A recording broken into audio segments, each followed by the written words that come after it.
about that gag reel.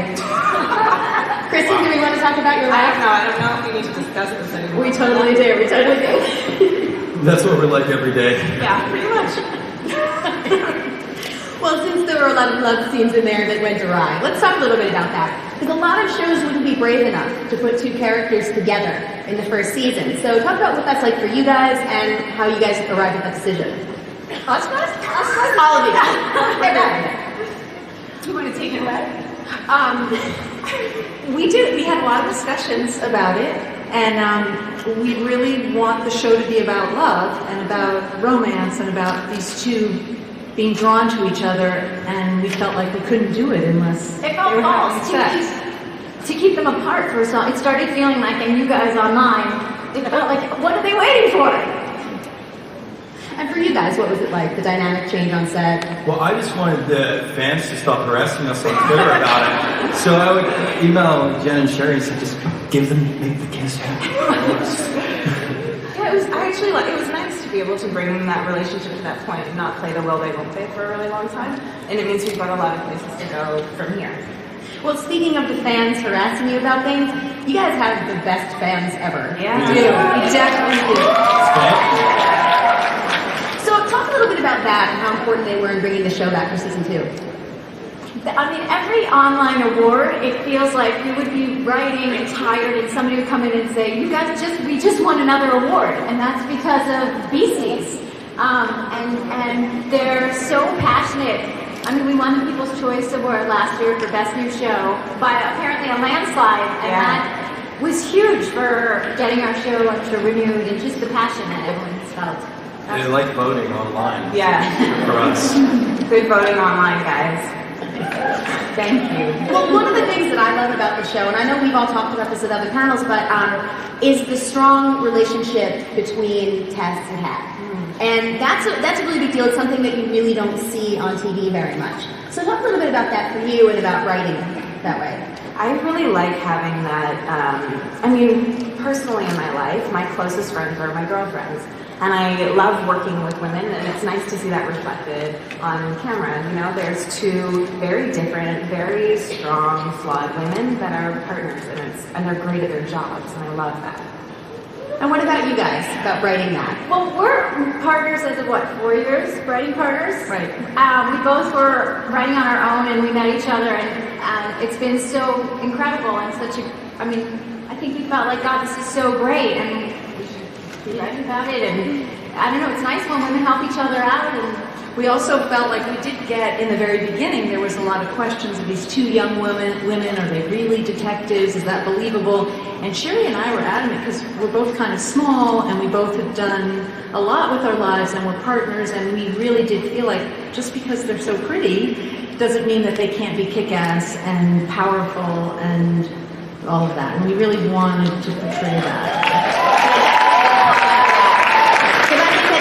To something that's been going around the con about like fake geek girls, and if they're pretty they can't like nerd stuff, which is ridiculous. So Really? Yeah, oh yeah. Guys, you've heard that, right?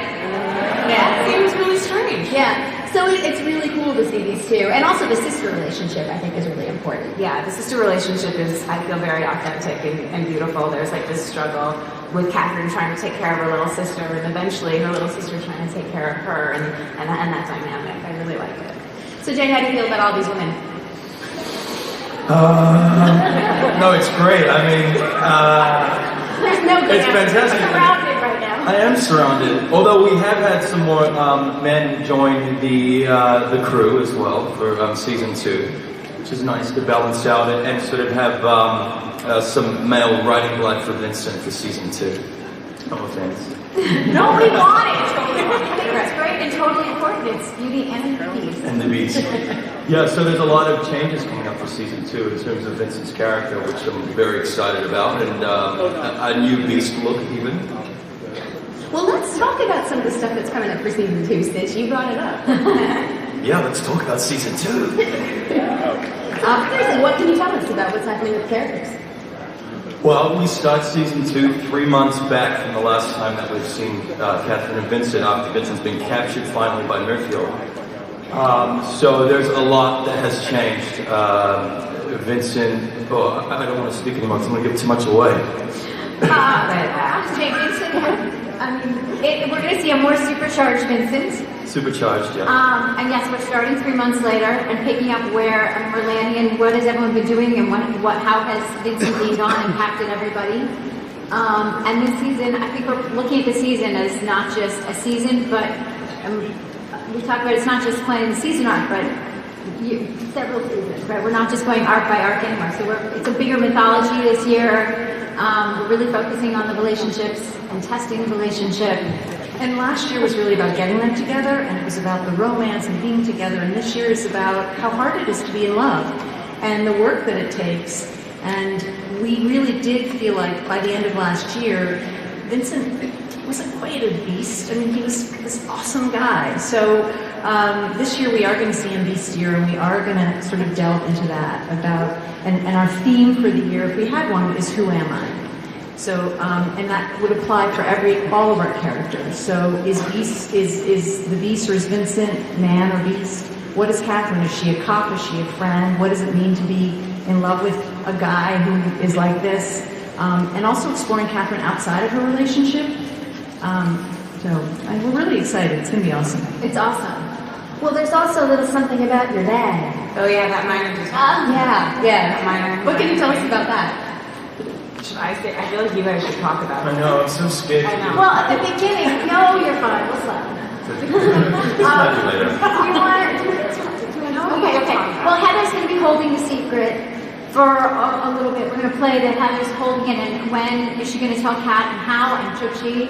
And obviously once Catherine finds out the big secret about her father, this is going to impact her, and she's going to want to find him. And so that's part of who am I. It's not just her relationship with Vincent, but who am I with my dad.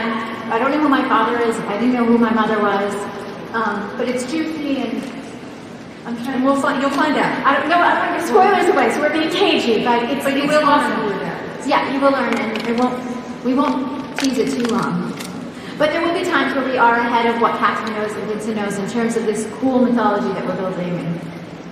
Well, I know we talked a bit about this backstage a little bit, but I was surprised when one of your characters left the show.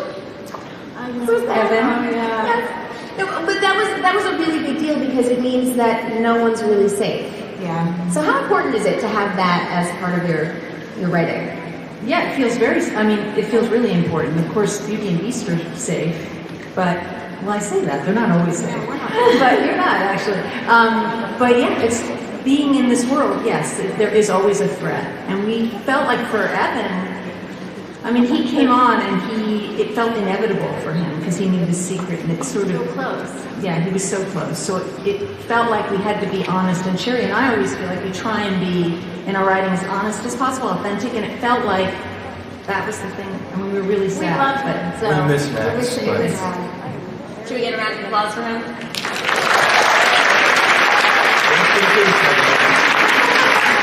Okay, well, we want to open this up for audience questions. Stand up. I hear you back there. Go ahead. JT's Forbes in season 2. I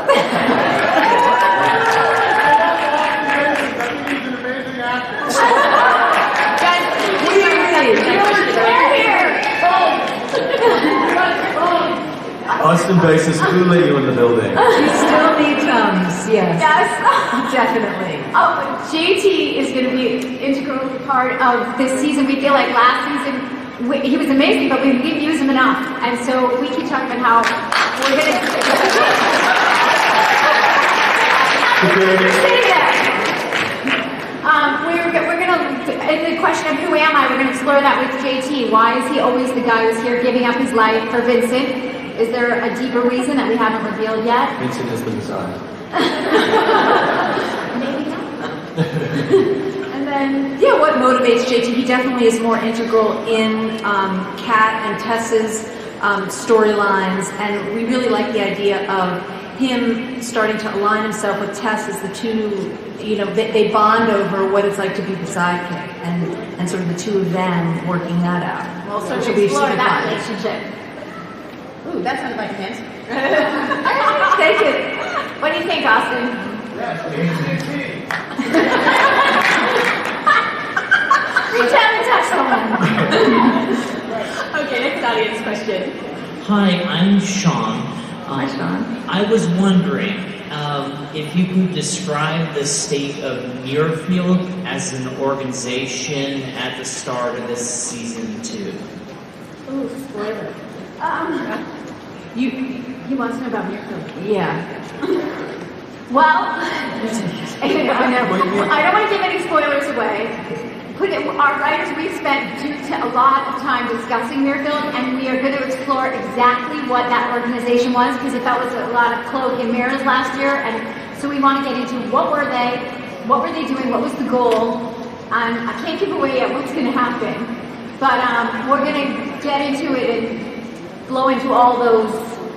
And you revealed the mastermind behind Muirfield is Yes. in the first episode. In the first episode. Yes, he was the mastermind, and there is going to be something else beyond Muirfield that is going to be the big bad. We feel like we really delved into that. We're going to go even bigger. Oh, hi. My name is Thomas. Of course, I'm a huge fan. So to Kristin, I watched you from Smallville, Road to Perdition, and Ben-Hur. So my question to you is, how do you stay so awesome? There's an assumption in this question that I am awesome. I can't, how can I answer that question? He's awesome. I really can't. I really have no funny answer for that. Is there anything you can't do? Yeah, there's many. I can't play What? softball. Give us this. Really? He saw that. Yeah, clearly I can't play softball. I can't. What else can't I? I can't play hockey.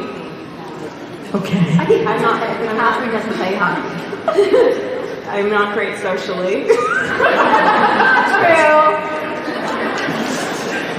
Okay, so that didn't answer your question, but you got some weird answers.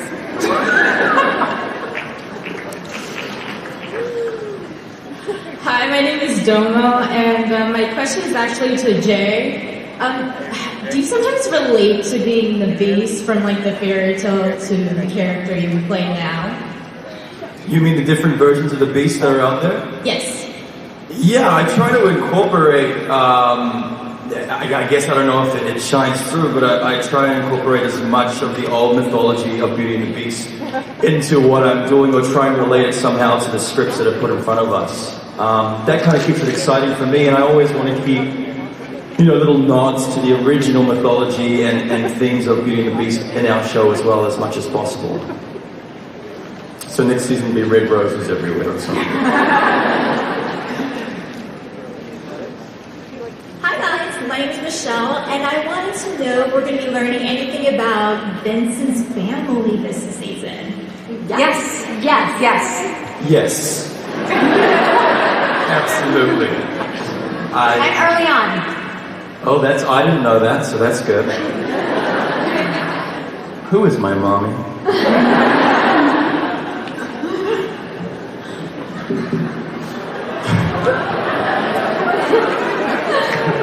Then do you have an answer?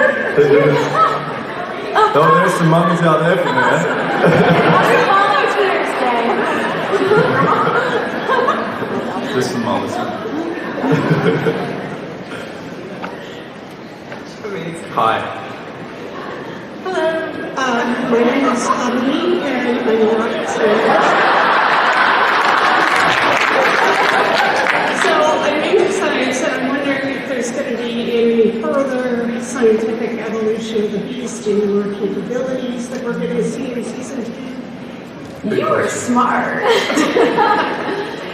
Yes, we do. We have the Beast is going to evolve for sure. He was captured by the organization. Well, he was captured, and so they, obviously over that time They did stuff to him. that. We can't get into what, but yes. But you're going to see a more precise Beast in season 2 as well. So his skills are more honed. Awesome. A better, cooler beast. A cooler Beast. All right, well, I have to ask you guys, too, about Tess, because, she's not here. Talk about her love life a little. It's over.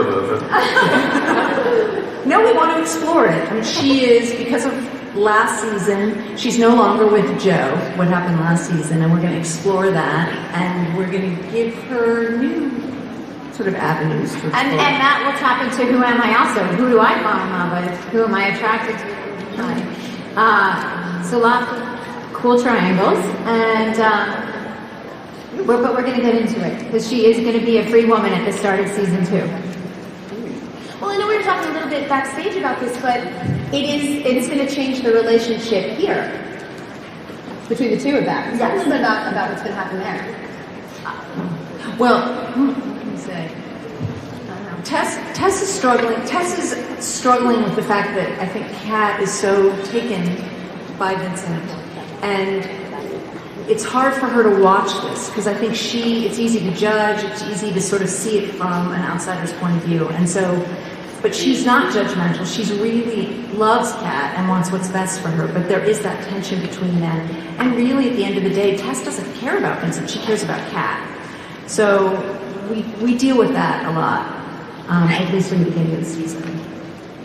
Well, for you two, talk a little bit about some of the stunts, because just the gag reel alone, they look rather interesting, except it might be you guys. I like it. It's fun to come to work and learn a fight and go and play for a little bit. It's different than a normal day. So I like it. It's fun. Yeah, and usually when you're doing a stunt sequence, there's not much dialogue involved, so you don't have to spend the whole night learning lines. You just go in there and kick some butt. And it's kind of fun, we get to use wires and, jump through fire and stuff. It's like joining a circus. Oh yeah, we did some fun stuff at the end of last season. Yeah, and we both have really great stunt doubles who really kick some butt in real life, right? Hells yes. So you don't want to piss them off. Well, how much of it do you guys do, and how much do those stunt doubles do? Or are you allowed to reveal such a thing? We both do a lot of the fights. 50-50? Yeah, I mean, we run it with us and we run it with them. So it just depends how it gets cut together, and yeah. We're not there on the day-to-day, but I know during the pilot we were so impressed because the stunt double came to do Kristin's big fight on the subway platform, and then she ended. It's so much of it is you, Kristin. Yeah, thanks. I'm always interested to see is with actors where you guys want to see your characters go. Like if you had a dream scenario for each. No, don't ask the actor. I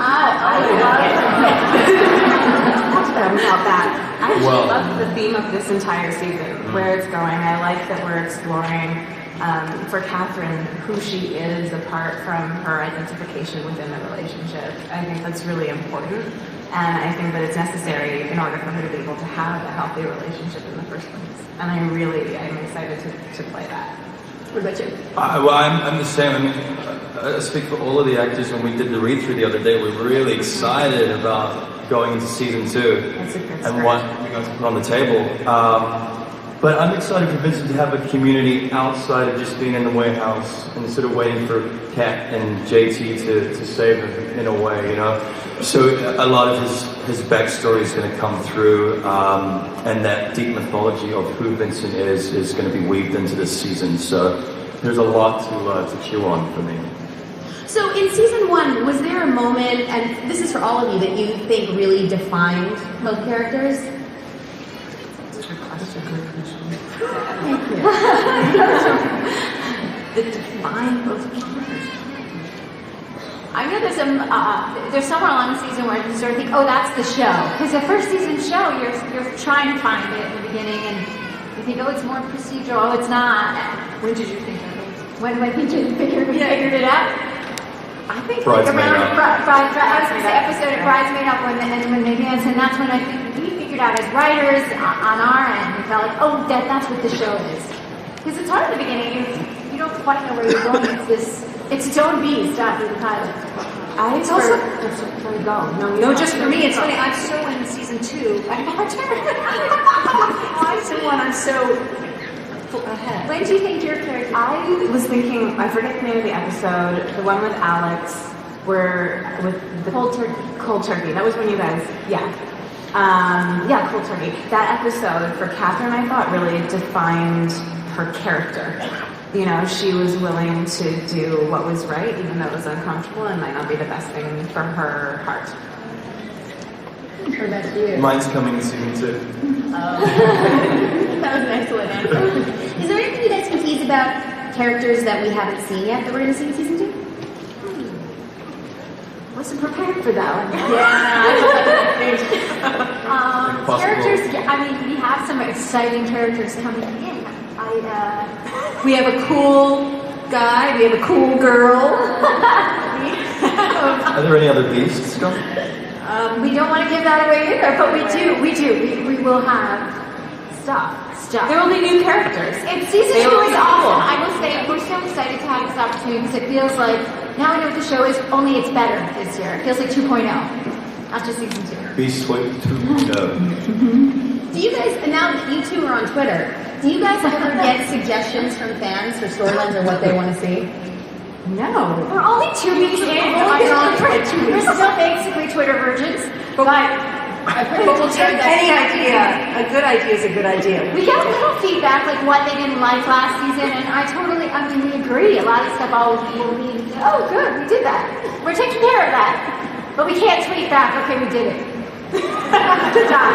Because then they have to pay you for your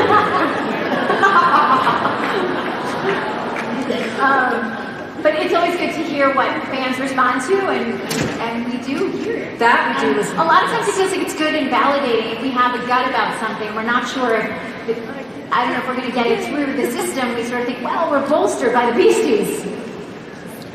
All right, well, before we wrap up, I have to ask you guys, have you read any of the fan fiction that's out there about your characters? No, I know. Somebody wrote it. every night before bed. It's saucy. Right? I've read some of it. Really? Just that intro. It's good stuff. Have you read it? No! You guys have Is it embarrassing? Is it like 50 Shades of Grey? But Yeah. I'm here for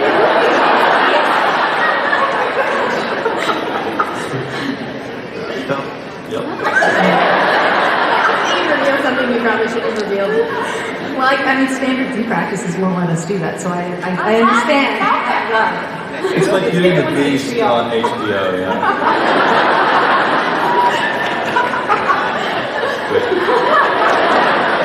Season 5. Yeah, we're on at midnight. All right, well, before we wrap up, guys, I just want to remind you the DVD comes out on October 1st, and this is a little tease for you guys.